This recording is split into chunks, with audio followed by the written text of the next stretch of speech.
When I went to graduate school for design, this was my coming into a new career. I used to be a geologist before that, so it was my first time being a designer, and I wasn't used to a lot of critique, etc. I didn't have practice in how to take critique. And it was fall of 2006, and it was my first year as a graduate student, and we were asked to do a project where we created a personal statement, and it was left as open as that. And I had created a series of coasters made up of things having to do with the element silicon, right? So sand and glass and silicone, and I had used all different materials that use that same silicon element. I was happy with it, and I presented it, and the critique I got back really criticized the form factor of it. And at the time, I really took that personally. And I was really down for a good week, right? Oh, I should have known, I should have done something different. I can't, just beating myself up over and over again, thinking that everybody had seen this huge catastrophic failure happen. In my mind, right, it was a way bigger failure than to anybody else.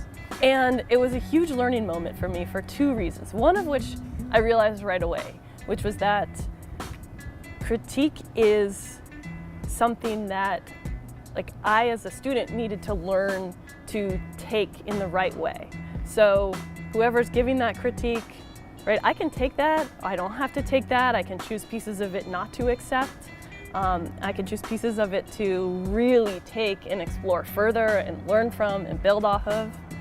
And so I got much better at that moving forward. And I always try to teach that to the students that I have. And then the second learning came a number of years later, I think because I still think back to that moment. And I realized that the people critiquing me were 3 white men. And I respect all of them so much. But it also occurs to me that their experience and their lens isn't mine.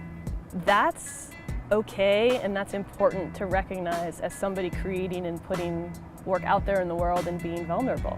So no matter what you're putting out there, no matter how people are reacting to it, that comes with a load of bias. And whether that's intentional, unintentional, something that can be controlled or can't, it's just really, really important to recognize that we all are loaded with biases based on how we grew up, who we are, the context we currently operate in.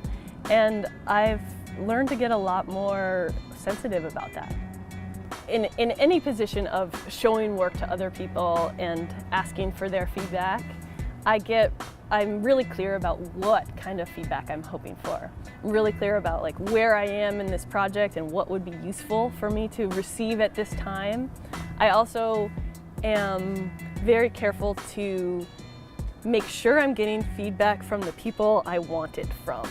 And that's a bit of a luxury that comes with time and experience. When you're a student, you don't really have the ability to pick and choose who's telling you about your work.